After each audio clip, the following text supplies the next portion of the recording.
Friends, ഇന്ന് നമ്മൾ discuss ചെയ്യുന്നത് വാട്ടർ സപ്ലൈ എഞ്ചിനീയറിംഗ് ആണ്. എൻവയോൺമെന്റൽ എഞ്ചിനീയറിംഗ് രണ്ട് സെക്ഷൻസ് ആയിട്ടായിരിക്കും അപ്ലോഡ് ചെയ്യുന്നത്. Water supply engineering and public health engineering. Water supply എഞ്ചിനീയറിംഗിലാണ് വാട്ടർ ട്രീറ്റ്മെന്റിലെ ക്വസ്റ്റ്യൻസ് ഇൻക്ലൂഡ് ചെയ്തിട്ടുള്ളത്. പബ്ലിക് ഹെൽത്ത് എഞ്ചിനീയറിംഗിലാണ് sanitary fittings, sewer appurtenances, sewage treatment അതെല്ലാം വരുന്നത്. അത് അടുത്ത വീഡിയോ ആയിട്ട് അപ്ലോഡ് ചെയ്യുന്നതായിരിക്കും. അപ്പോൾ ഇതിലെല്ലാം വാട്ടർ സപ്ലൈ എഞ്ചിനീയറിംഗിൽ നമ്മുടെ പ്രീവിയസ് ക്വസ്റ്റ്യൻസ് മാത്രമേ ഇൻക്ലൂഡ് ചെയ്തിട്ടുള്ളൂ. എല്ലാം ഇമ്പോർട്ടൻറ്റ് ക്വസ്റ്റ്യൻസ് ആണ്. സോ ഒരു സ്ലൈഡ് പോലും സ്കിപ്പ് ചെയ്യാതെ കാണുക. എന്നാൽ നമുക്ക് വീഡിയോയിലോട്ട് പോവാം. So friends, welcome to our channel.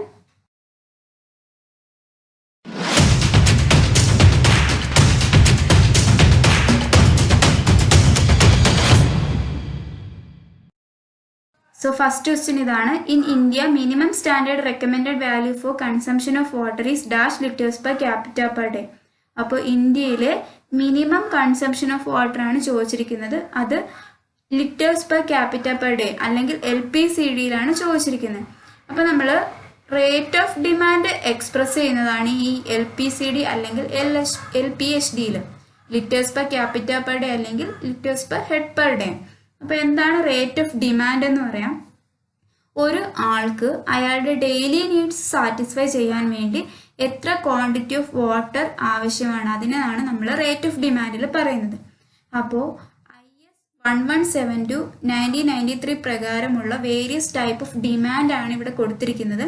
അപ്പോൾ ആദ്യം പറയുന്നത് ഒരു average Indian town without full flushing system, അല്ലെങ്കിൽ അതിനെ നമ്മൾ ലോ ഇൻകം ഗ്രൂപ്പ് എന്ന് വിളിക്കും. അപ്പോൾ അവിടുത്തെ ഡൊമസ്റ്റിക് ഡിമാൻഡ് 135 LPCD ആണ്. Industrial and commercial demand 70 LPCD, public 10, loss and theft 55 LPCD. അപ്പോൾ ഇവിടുത്തെ ടോട്ടൽ ഡിമാൻഡ് വരുന്നത് 270 LPCD ആണ്. ഇനി ഇവിടെ വേറൊരു ക്വസ്റ്റ്യൻ ഇവിടെ ചോദിക്കാറുണ്ട്, ഡൊമസ്റ്റിക് ഡിമാൻഡ് നമ്മുടെ ടോട്ടൽ ഡിമാൻഡിന്റെ എത്ര പെർസെൻറ്റേജ് ആണെന്ന്. അപ്പോൾ ഇതിന് രണ്ടിനെയും കൂടെ റേഷ്യോ എടുത്താൽ മതി. 135/270 ചെയ്ത് കഴിഞ്ഞാൽ നമുക്ക് 50% എന്ന് കിട്ടും. ചിലപ്പോൾ 50 to 60% എന്ന ഓപ്ഷനിൽ വരും. സോ 50 to 60% ആണ് ഈ ഡൊമസ്റ്റിക് ഡിമാൻഡ്. ഇനി അടുത്തത് വിത്ത് ഫുൾ ഫ്ലഷിംഗ് സിസ്റ്റം ആണ്, അല്ലെങ്കിൽ ഇവിടെ നമ്മൾ ഹൈ ഇൻകം ഗ്രൂപ്പ് എന്ന് പറയും. അവിടെ ഡൊമസ്റ്റിക് ഡിമാൻഡ് മാത്രമേ വ്യത്യാസമുള്ളൂ. ഡൊമസ്റ്റിക് ഡിമാൻഡ് 200 LPCD ആവും, ബാക്കിയെല്ലാം സെയിം തന്നെയാണ്. അവിടുത്തെ ടോട്ടൽ ഡിമാൻഡ് 335 LPCD ആണ്. ഇനി നമുക്ക് നമ്മുടെ ഓപ്ഷനിലോട്ട് വരാം. ഇവിടെ 135, 155, 165, 185 ഉണ്ട്. അപ്പോൾ ക്വസ്റ്റ്യന് ചോദിച്ചിരിക്കുന്ന മിനിമം കൺസംഷൻ ഓഫ് വാട്ടർ ആണ്. അപ്പോൾ ഇവിടുത്തെ മിനിമം കൺസംഷൻ ഓഫ് വാട്ടർ എന്ന് പറയുന്നത് ഈ വിത്തൗട്ട് ഫുൾ ഫ്ലഷിംഗ് സിസ്റ്റം അല്ലെങ്കിൽ ലോ ഇൻകം ഗ്രൂപ്പിന്റെ ആണ്. അവിടുത്തെ ഡൊമസ്റ്റിക് ഡിമാൻഡ് എത്രയാണ് വരുന്നത്? 135 LPCD ആണ് അവിടുത്തെ ഡൊമസ്റ്റിക് ഡിമാൻഡ്. അടുത്തത് ഇതിലെ ഇമ്പോർട്ടൻറ്റ് ടോപ്പിക് ആണ് പോപ്പുലേഷൻ ഫോർകാസ്റ്റിംഗ് മെത്തേഡ്. അതായത് നമ്മുടെ കയ്യിലുള്ള റിസോഴ്സസ് വെച്ചിട്ട് നമ്മളൊരു ഫ്യൂച്ചർ ടൈം പീരീഡിലെ പോപ്പുലേഷൻ കണ്ടുപിടിക്കുന്ന മെത്തേഡ്സ്, അതാണ് ഇനി പറയാൻ പോകുന്നത്. ഒരു 6 മെത്തേഡ്സ് ഉണ്ട്. അപ്പോൾ നമ്മൾ ഇവിടെ ഒരു ടേബിളിനെ ബേസ് ചെയ്തിട്ടാണ് അത് എക്സ്പ്ലെയിൻ ചെയ്യുന്നത്. അതുകൊണ്ടാണ് ഞാൻ ഈ ടേബിൾ ആദ്യം കാണിച്ചിട്ടുള്ളത്. അപ്പോൾ ഇതിൽ year, population, per decade increase in population, ഇത്രയാണ് ഈ ടേബിളിലുള്ളത്. അപ്പോൾ നമ്മൾ ഓരോ ഡെക്കേഡിലെയും പോപ്പുലേഷൻ ഇവിടെ കൊടുത്തിട്ടുണ്ട്. എന്നിട്ട് ലാസ്റ്റിലത്തെ കോളത്തിൽ ഓരോ ഡെക്കേഡ് കഴിയുമ്പോഴത്തേക്കുള്ള പോപ്പുലേഷനിലെ ഇൻക്രീസ് ആണ് കാണിച്ചിരിക്കുന്നത്. ഓരോ മെത്തേഡ്സിലും ഡിഫറെൻ്റ് ആയിട്ടായിരിക്കും ഈ ഇൻക്രീസ് ഉണ്ടാവുന്നത്. ചിലയിടത്ത് ഇൻക്രീസ് തന്നെയാണ് ഉണ്ടായിരിക്കുന്നത്, ചിലപ്പോൾ ഇത് ഇവിടെ ഡിക്രീസ് ആയിരിക്കും ഉണ്ടാവുന്നത്. ചിലപ്പോഴാണെങ്കിൽ ഈ ചേഞ്ച് സെയിം ആയിട്ട് തന്നെ നിൽക്കും, കോൺസ്റ്റന്റ് ആയിട്ട് തന്നെ നിൽക്കും. അപ്പോൾ അത് വെച്ചിട്ടാണ് നമ്മൾ ഈ 6 മെത്തേഡ്സും പറയുന്നത്. അപ്പോൾ നമുക്ക് ഈ മെത്തേഡ്സ് എന്തൊക്കെയാണെന്ന് നോക്കാം. അപ്പോൾ പോപ്പുലേഷൻ ഫോർകാസ്റ്റിംഗ് മെത്തേഡ്സിലെ ആദ്യത്തെ മെത്തേഡാണ് അരിത്മെറ്റിക് മീൻ മെത്തേഡ്.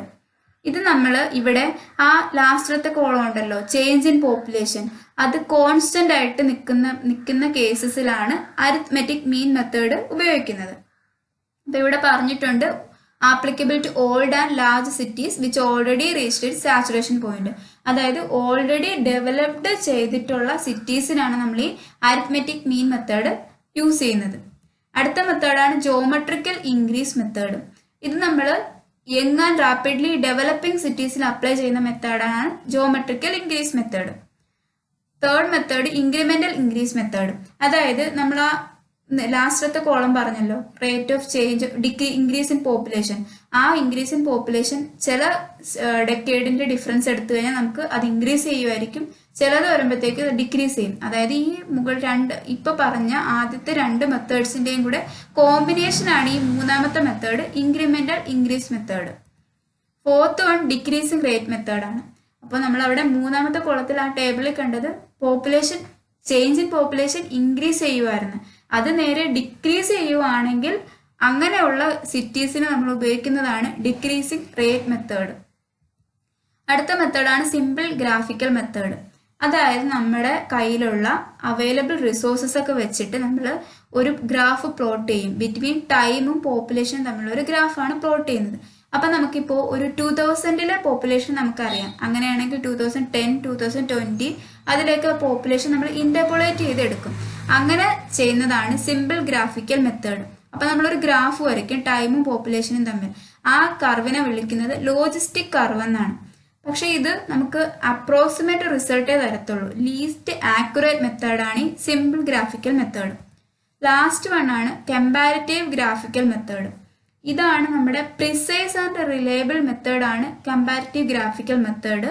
അത് നമ്മൾ ഒരു സിറ്റി നമ്മൾ കൺസിഡർ ചെയ്യുന്ന സിറ്റീനെ ഓൾറെഡി ഡെവലപ്ഡ് ആയിട്ടുള്ള ഒരു സിറ്റിയായിട്ട് കമ്പയർ ചെയ്യുവാണ്. എന്നിട്ട് നമ്മൾ അവിടുത്തെ പോപ്പുലേഷൻ കണ്ടുപിടിക്കും. സോ ഇതാണ് വെരി പ്രിസൈസ് മെത്തേഡാണ് ഈ കമ്പാരിറ്റീവ് ഗ്രാഫിക്കൽ മെത്തേഡ്.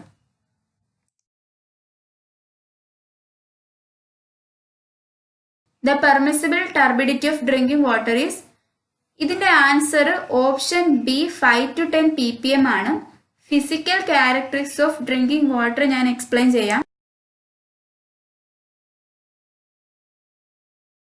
സോ നമുക്ക് വാട്ടറിന്റെ ഫിസിക്കൽ ക്യാരക്ടറിസ്റ്റിക്സ് ഏതൊക്കെയാണെന്ന് നോക്കാം. നമുക്ക് സെൻസ് ചെയ്യാൻ പറ്റുന്ന വാട്ടറിന്റെ ക്യാരക്ടറിസ്റ്റിക്സ്, അതിനെയാണ് ഫിസിക്കൽ ക്യാരക്ടറിസ്റ്റിക്സ് എന്ന് പറയുന്നത്. അതിൽ ആദ്യത്തെ ടെമ്പറേച്ചർ ആണ്. ടെമ്പറേച്ചർ എന്താണെന്ന് എല്ലാവർക്കും അറിയായിരിക്കും. It's A measure of heat എനർജിയാണ്. അടുത്തത് ഓർഡർ ആണ്. അതിന് മുന്നേ ഒരു കാര്യം പറയാം. നമ്മൾ കുടിക്കുന്ന വെള്ളം ഓർഡർലെസ് ആയിരിക്കണം, ടേസ്റ്റ്ലെസ് ആയിരിക്കണം, കളർലെസ് ആയിരിക്കണം. ഇതൊന്നും നമ്മുടെ കുടിക്കുന്ന വെള്ളത്തിൽ ഉണ്ടാവാൻ പാടില്ല. അപ്പോൾ ഈ ഓർഡർ ഉണ്ടോ എന്ന് മെഷർ ചെയ്യുന്ന ഇൻസ്ട്രുമെന്റ് ഓസ്മോസ്കോപ്പ് ആണ്. ഇതിൽ 0 to 5 വരെ മാർക്ക് ചെയ്തിട്ടുണ്ട്. അപ്പോൾ 0 വന്നു കഴിഞ്ഞാൽ ഓർഡർ ഒന്നും ഇല്ല, അതായത് നോ പെർസെപ്റ്റബിൾ ഓർഡർ. അതാണ് 0 റെപ്രസെന്റ് ചെയ്യുന്നത്. 5 ആണെങ്കിൽ എക്സ്ട്രീംലി സ്ട്രോങ് ഓർഡർ ആയിരിക്കും. അപ്പോൾ ഇത് മെഷർ ചെയ്യുന്നത് ത്രെഷോൾഡ് ഓർഡർ നമ്പറിലാണ്, അല്ലെങ്കിൽ അതിനെ TON എന്ന് പറയും. അടുത്തത് ടേസ്റ്റ് ആണ്.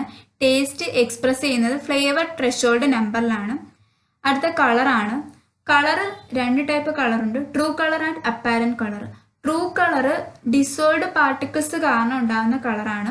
അങ്ങനെ അപ്പാരന്റ് കളർ എന്ന് പറഞ്ഞാൽ സസ്പെൻഡഡ് ആൻഡ് കൊളോയിഡൽ പാർട്ടിക്കിൾസ് കാരണം ഉണ്ടാകുന്ന കളറാണ് അപ്പാരന്റ് കളർ. കളർ മെഷർ ചെയ്യുന്നത് ടിൻഡോമീറ്റർ വെച്ചിട്ടാണ്. അടുത്തത് ടർബിഡിറ്റി ആണ്.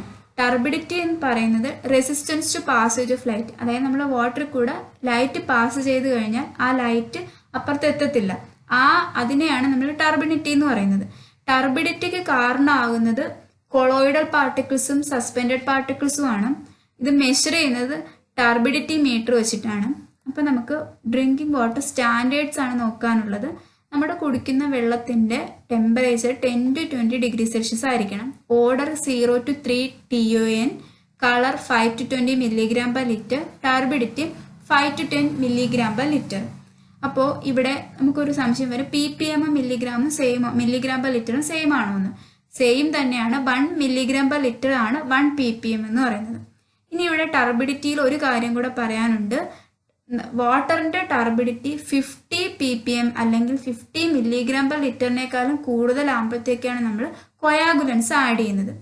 Okay,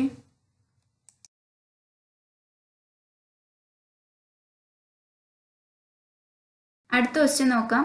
four portable water the highest desirable level of chloride content is. അപ്പം നമ്മുടെ ഡ്രിങ്കിങ് വാട്ടറിൽ ക്ലോറൈഡിന്റെ മാക്സിമം കണ്ടന്റ് എത്രയാണെന്നാണ് ചോദിച്ചിരിക്കുന്നത്. ഇതിന്റെ ആൻസർ വരുന്നത് ഓപ്ഷൻ എ 250 mg/L ആണ്.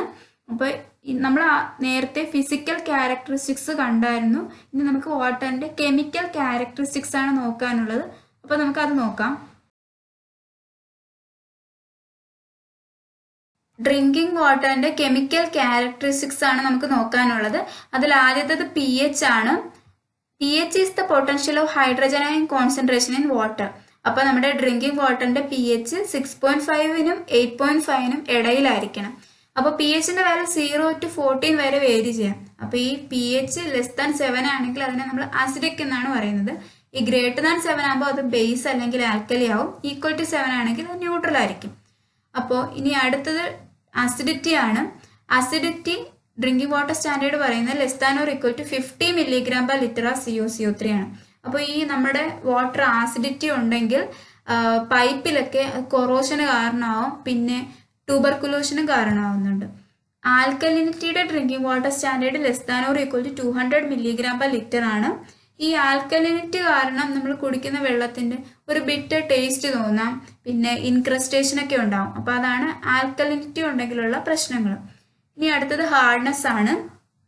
ഹാർഡ്നെസ്സിന് കാരണമാവുന്നത് ഡൈവാലന്റ് മെറ്റാലിക് കാറ്റോണിക് സബ്സ്റ്റൻസ് ആണ്, മെയിൻ ആയിട്ടും കാൽഷ്യത്തിന്റെയും മഗ്നീഷ്യത്തിന്റെയും. അപ്പോൾ ഇത് ഡിറ്റർമൈൻ ചെയ്യുന്ന മെത്തേഡ് EDTA മെത്തേഡാണ്. ഇനി ഹാർഡ്നെസ് 2 ടൈപ്പ് ഉണ്ട്, temporary hardness and permanent hardness. അപ്പോൾ അത് എന്തൊക്കെയാണെന്ന് നിങ്ങൾ വായിച്ചു നോക്കണം. ഇനി ഈ EDTA മെത്തേഡിൽ നമ്മൾ യൂസ് ചെയ്യുന്ന ടൈട്രന്റ് എത്തിലീൻ ഡയമൈൻ ടെട്രാഅസറ്റിക് ആസിഡ് ആണ്. ഇൻഡിക്കേറ്റർ എറിക്രോം ബ്ലാക്ക് ടീ ആണ്. അപ്പൊ ഇതൊക്കെ ക്വസ്റ്റ്യൻ കണ്ടിട്ടുണ്ട്, അതാണ് ഇവിടെ കൊടുത്തിട്ടുള്ളത്. ഇനി അടുത്തത് ക്ലോറൈഡ് ആണ്. ക്ലോറൈഡിന്റെ ഡ്രിങ്കിങ് വാട്ടർ സ്റ്റാൻഡേർഡ് 250 mg/L ആണ്. അതായത് നമ്മുടെ ഡ്രിങ്കിങ് വാട്ടറിലെ മാക്സിമം ക്ലോറൈഡ് കണ്ടന്റ് 250 mg/L വരാൻ പാടുള്ളൂ. ഇത് ഡിറ്റർമൈൻ ചെയ്യുന്നത് മോസ് മെത്തേഡ് വെച്ചിട്ടാണ്. അടുത്ത സൾഫേറ്റ് ആണ്. സൾഫേറ്റും 250 mg/L വരെ വരാവുള്ളൂ സൾഫേറ്റിന്റെ കണ്ടന്റ്. ഇനി അടുത്ത ഡിസോൾഡ് ഓക്സിജൻ ആണ്. ഈ ഡിസോൾഡ് ഓക്സിജൻ കാരണമാണ് വാട്ടർ കുറേ സമയം ഫ്രഷ് ആയിട്ടിരിക്കുന്നത്. ഈ ഡിസോൾഡ് ഓക്സിജന്റെ ആബ്സെൻസ് കാരണം വാട്ടർ സെപ്റ്റിക് ആയിട്ട് മാറും. അപ്പോൾ ഇത് ഡിറ്റർമൈൻ ചെയ്യുന്ന മെത്തേഡ് വിംഗ്ലേഴ്സ് മെത്തേഡ് ആണ്. ഇനി നമ്മുടെ ഡ്രിങ്കിങ് വാട്ടർ സ്റ്റാൻഡേർഡ് പറയുന്നത് 4 mg/L ആണ്. അതുപോലെ തന്നെ ഈ അക്വാട്ടിക് ലൈഫൊക്കെ പ്രിവെയിൽ ചെയ്യാൻ വേണ്ട DO കണ്ടന്റ് 4 mg/L ആണ്.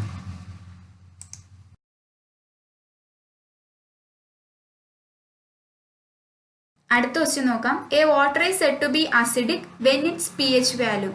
നേരത്തെ നമ്മുടെ കെമിക്കൽ ക്യാരക്ടറിസ്റ്റിക്സിൽ ഇത് ഡിസ്കസ് ചെയ്തതാണ്. വാട്ടറിന്റെ pH വാല്യൂ <7 ആകുമ്പോഴത്തേക്കാണ് അത് അസിഡിക് ആവുന്നത്. നമുക്ക് 5th ക്വസ്റ്റ്യൻ നോക്കാം. Which of the following disease is not considered to be water borne. അപ്പൊ ഈ ഓപ്ഷനിൽ തന്നിരിക്കുന്നതിൽ വാട്ടർ ബോൺ ഡിസീസ് അല്ലാത്തത് ഏതെന്നാണ് ചോദിച്ചിരിക്കുന്നത്. അപ്പോൾ വാട്ടർ ബോൺ ഡിസീസസ് ഏതൊക്കെയാണെന്ന് നമുക്ക് ആദ്യം നോക്കാം. Typhoid fever, diarrhoea, cholera, infection hepatitis, poliomyelitis, amoebic dysentery. അപ്പൊ ഇതൊക്കെയാണ് വാട്ടർ ബോൺ ഡിസീസസ്. അപ്പൊ ഈ ഓപ്ഷനിൽ ടൈഫോയിഡ് ഉണ്ട്, ഡിസെൻട്രി ഉണ്ട്, കോളറ ഉണ്ട്. അപ്പൊ ഇത് 3 വാട്ടർ ബോൺ ഡിസീസ് ആണ്. അപ്പൊ ഇതിലില്ലാത്തത് ഏതാണ്? ഓപ്ഷൻ എ സ്മാൾ പോക്സ് ആണ്.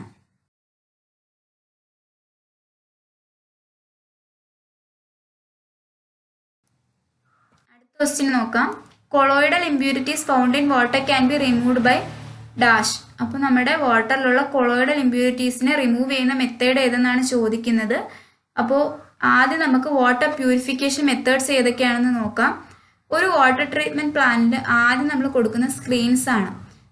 ഒരു ലാർജ് ഫ്ലോട്ടിംഗ് ബോഡീസിനെ റിമൂവ് ചെയ്യാൻ വേണ്ടിയിട്ടാണ് ഈ സ്ക്രീൻസ് കൊടുക്കുന്നത്. സോ ആദ്യത്തെ മെത്തേഡാണ് സ്ക്രീനിങ്.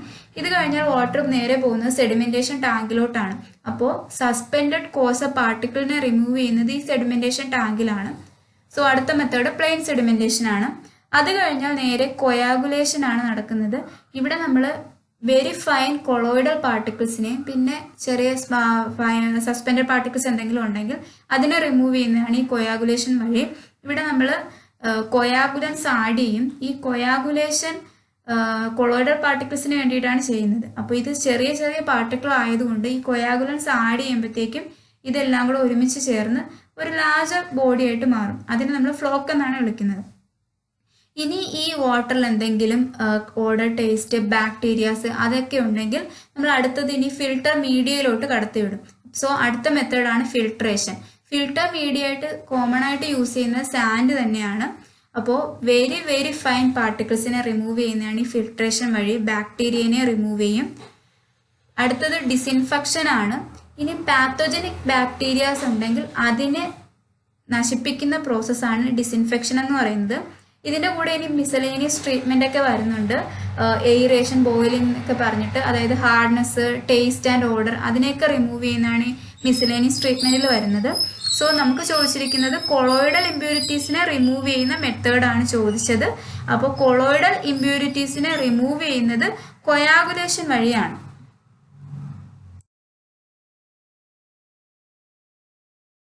സെവൻത് ക്വസ്റ്റ്യൻ ഇതാണ്. The application of chlorine beyond the stage of break point is known as. അപ്പോൾ ടൈപ്സ് ഓഫ് ക്ലോറിനേഷൻ എന്നുള്ള ഒരു ക്വസ്റ്റ്യൻ ആണിത്. അപ്പോൾ നമുക്ക് ആദ്യം അത് നോക്കിയിട്ട് ക്വസ്റ്റ്യനിലോട്ട് തിരിച്ചു വരാം. അപ്പോൾ ടൈപ്സ് ഓഫ് ക്ലോറിനേഷനിൽ ആദ്യത്തേത് പ്ലെയിൻ ക്ലോറിനേഷൻ ആണ്. ഇവിടെ നമ്മൾ ക്ലോറിൻ മാത്രമേ ആഡ് ചെയ്ത് കൊടുക്കത്തുള്ളൂ, ക്ലോറിൻ ട്രീറ്റ്മെന്റ് മാത്രമേ ചെയ്യത്തുള്ളൂ, വേറെ ഒരു ട്രീറ്റ്മെന്റും വാട്ടറിന് കൊടുക്കത്തില്ല. അതാണ് പ്ലെയിൻ ക്ലോറിനേഷൻ എന്ന് പറയുന്നത്. എമർജൻസി സിറ്റുവേഷൻസിലാണ് നമ്മൾ ഇത് അഡോപ്റ്റ് ചെയ്യുന്നത്. അടുത്തത് പ്രീ ക്ലോറിനേഷൻ ആണ്. ഇത് റോ വാട്ടർ സെഡിമെന്റേഷൻ ടാങ്കിൽ എൻ്റർ ചെയ്യുന്നതിന് മുന്നേ നമ്മൾ ക്ലോറിൻ ആഡ് ചെയ്ത് കൊടുക്കും. അപ്പോൾ ഈ സെഡിമെന്റേഷൻ ടാങ്കിൽ നമ്മൾ ഉപയോഗിക്കുന്ന കൊയാഗുലൻസിൻ്റെയൊക്കെ ക്വാണ്ടിറ്റി നമുക്ക് കുറയ്ക്കാൻ പറ്റും. അടുത്തത് പോസ്റ്റ് ക്ലോറിനേഷൻ ആണ്. ഇതാണ് സ്റ്റാൻഡേർഡ് ഫോം ഓഫ് ക്ലോറിനേഷൻ എന്ന് പറയുന്നത്. ഇത് വാട്ടർ ഫിൽട്ടേഴ്സ് എന്ന് പുറത്തു വരുമ്പോഴത്തേക്ക് നമ്മൾ ക്ലോറിൻ ആഡ് ചെയ്ത് കൊടുക്കുകയാണ് ചെയ്യുന്നത്. ഇനി ഡബിൾ ക്ലോറിനേഷൻ ആണ്. വാട്ടർ ഹൈലി കണ്ടാമിനേറ്റഡ് ആണെങ്കിലാണ് നമ്മൾ ഇത് അഡോപ്റ്റ് ചെയ്യുന്നത്. വാട്ടറിൽ പ്രീ ക്ലോറിനേഷനും ചെയ്യും, പോസ്റ്റ് ക്ലോറിനേഷനും ചെയ്യും. ഇനി അടുത്ത ബ്രേക്ക് പോയിന്റ് ക്ലോറിനേഷൻ ആണ്. ഇവിടെ ഒരു കർവ് വരച്ചിട്ടുണ്ട്, chlorine added and residue chlorine എന്ന് പറഞ്ഞിട്ട് ഒരു ഗ്രാഫ് വരച്ചിരിക്കുകയാണ്. അപ്പം നമ്മൾ വാട്ടറിലോട്ട് ക്ലോറിൻ ആഡ് ചെയ്യുമ്പോഴത്തേക്കും അത് ബാക്ടീരിയസിനെ നശിപ്പിക്കാനും പിന്നെ ഈ ഓർഗാനിക് മാറ്ററിനെയൊക്കെ ഓക്സിഡൈസ് ചെയ്യാൻ വേണ്ടിയിട്ടും യൂസ് ചെയ്യും. ഇനി അതുകൊണ്ടാണ് ഇവിടെ ഈ ഗ്രാഫിൽ ഒരു താഴത്തോട്ട് ഡിക്രീസ് ഉണ്ടായത്. ഇവിടെ വന്നിട്ട് ഇവിടെ നമ്മൾ ബ്രേക്ക് പോയിന്റ് എന്ന് കാണിച്ചിട്ടുണ്ട്. ഈ ബ്രേക്ക് പോയിന്റിൽ എത്തുമ്പോഴത്തേക്കും ഈ നമ്മുടെ റെസിഡ്യൂ ക്ലോറിൻ റീഅപ്പിയർ ചെയ്യുകയാണ് ചെയ്യുന്നത്. ഇനി നമ്മൾ ഈ ബ്രേക്ക് പോയിന്റ് കഴിഞ്ഞതിന് ശേഷവും ക്ലോറിൻ ആഡ് ചെയ്യുവാണെങ്കിൽ ആ ടൈപ്പ് ഓഫ് ക്ലോറിനേഷനെയാണ് സൂപ്പർ ക്ലോറിനേഷൻ എന്ന് പറയുന്നത്. ഇപ്പോൾ എന്തെങ്കിലും വാട്ടർ ബോൺ ഡിസീസസ് കൂടുതലായിട്ടുണ്ടെങ്കിലാണ് നമ്മൾ ഈ സൂപ്പർ ക്ലോറിനേഷൻ അഡോപ്റ്റ് ചെയ്യുന്നത്. അടുത്ത ഡീക്ലോറിനേഷൻ ആണ്. അപ്പോൾ നമ്മളിപ്പോൾ സൂപ്പർ ക്ലോറിനേഷൻ ചെയ്തു, അപ്പോൾ ചിലപ്പോൾ ഈ ക്ലോറിൻ്റെ ക്വാണ്ടിറ്റി കൂടുതലായി കാണും വാട്ടറിൽ. സോ ഈ കൂടുതൽ എക്സസ് ആയിട്ടുള്ള ക്ലോറിനെ റിമൂവ് ചെയ്യുന്ന പ്രോസസ്സിനെയാണ് ഡീക്ലോറിനേഷൻ എന്ന് പറയുന്നത്. അപ്പോൾ അതിന് വേണ്ടിയിട്ട് നമ്മൾ ഡീക്ലോറിനേറ്റിംഗ് ഏജൻസ് ഒക്കെ യൂസ് ചെയ്യാറുണ്ട്. അതിന് എക്സാമ്പിൾ പറഞ്ഞാൽ സോഡിയം ബയോസൾഫേറ്റ് ഉണ്ട്, sodium thiosulphate, activated carbon, sulphur dioxide, അങ്ങനെയുള്ള ഈ ഡീക്ലോറിനേറ്റിംഗ് ഏജൻസ് ആണ് ഉപയോഗിക്കുന്നത്.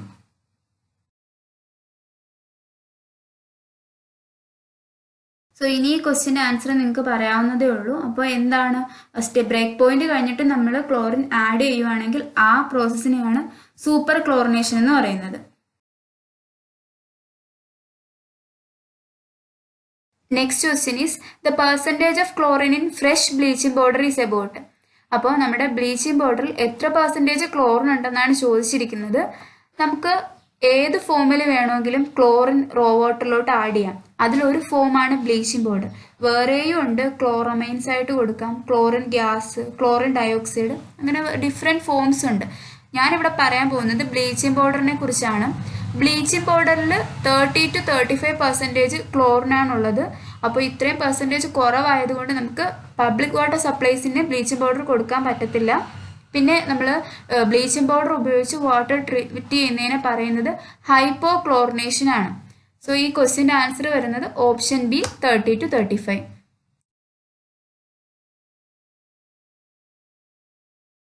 അടുത്ത ക്വസ്റ്റ്യൻ ഇതാണ്. Water supply scheme is usually design for a period of. സാധാരണ നമ്മുടെ ഈ വാട്ടർ സപ്ലൈ സ്കീമെല്ലാം ഡിസൈൻ പീരീഡ് വരുന്നത് 20 to 30 years ആണ്. നമ്മുടെ ഫ്യൂച്ചറിലെ ഗ്രോത്ത് അങ്ങനെ ഒത്തിരി ഫാക്ടേഴ്സിനെ കണക്കിലെടുത്തിട്ടാണ് നമ്മൾ ഈ ഡിസൈൻ പീരീഡ് നിശ്ചയിക്കുന്നത്. അപ്പോൾ ഓരോ ഡിഫറെൻറ്റ് കമ്പോണൻറ്റിൻ്റെയും ഡിസൈൻ പീരീഡ് ഡിഫറെൻ്റ് ആണ്. അതിവിടെ കാണിച്ചിട്ടുണ്ട്. ഡാംസ് 50 years ആണ്. മെയിൻ കൺവേയിങ് പൈപ്പും ഡിസ്ട്രിബ്യൂഷൻ സിസ്റ്റവും 30 years ആണ്. വാട്ടർ ട്രീറ്റ്മെൻറ്റ് യൂണിറ്റ്, പമ്പ്, അതെല്ലാം 15 years ആണ്. അപ്പോൾ നമ്മുടെ ഓപ്ഷനിൽ 5, 10, 20, 50 years ഉണ്ട്. അപ്പോൾ ജനറൽ വാല്യൂ എത്രയാണ്? 20 to 30 years ആണ്. സോ ഇവിടെ വരുന്ന ആൻസർ ഓപ്ഷൻ സി 20 years ആണ്.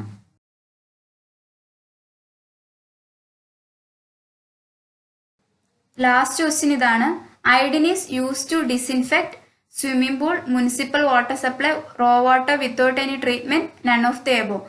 അപ്പോൾ കോമൺലി അഡോപ്റ്റഡ് ഡിസിൻഫെക്ഷൻ മെത്തേഡ്സ് ആണ് നമുക്ക് നോക്കാനുള്ളത്. അതിൽ ആദ്യത്തേത് ബോയിലിംഗ് ആണ്. ഇത് വളരെ ഇഫക്റ്റീവ് മെത്തേഡാണ്. പക്ഷെ നമ്മൾ കൂടുതലായിട്ട് പബ്ലിക് വാട്ടർ സപ്ലൈസിനെ അഡോപ്റ്റ് ചെയ്യാൻ പറ്റത്തില്ല, കോസ്റ്റ് കൂടുതലായതുകൊണ്ട്. അടുത്ത method treatment with excess lime ആണ്.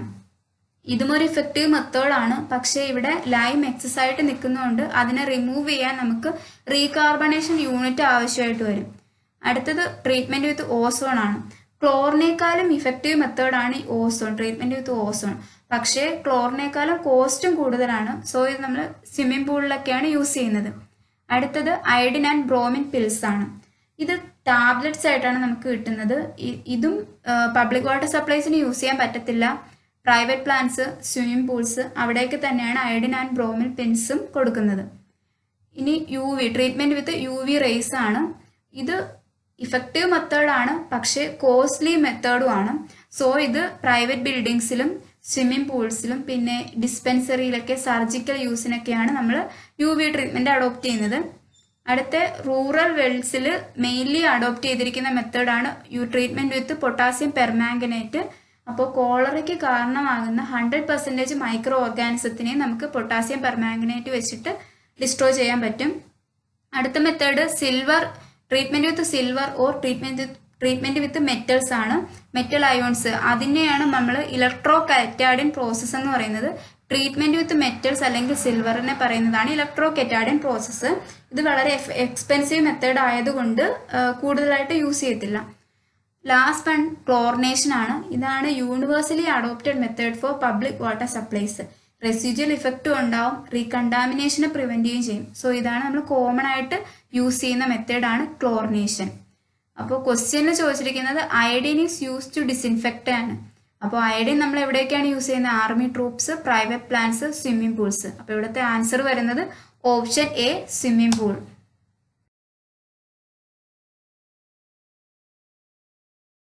അടുത്ത ക്ലാസ് നാളെ തന്നെയാണ് വരുന്നത്, സെപ്റ്റംബർ 17. അപ്പോൾ ഇറിഗേഷന്റെ ക്ലാസ് ആണ് വരുന്നത്. അത് മിസ് ചെയ്യാതെ കാണുക. ഓവർസിയറിന് വളരെ ഇമ്പോർട്ടന്റ് ആണ് ഇറിഗേഷൻ. പിന്നെ നമ്മുടെ ചാനൽ സബ്സ്ക്രൈബ് ചെയ്തിട്ടില്ലെങ്കിൽ സബ്സ്ക്രൈബ് ചെയ്യുക. അതുപോലെ നിങ്ങൾക്ക് ഈ വീഡിയോ യൂസ്ഫുൾ ആണെങ്കിൽ നിങ്ങളുടെ ഫ്രണ്ട്സിനും ഷെയർ ചെയ്ത് കൊടുക്കുക.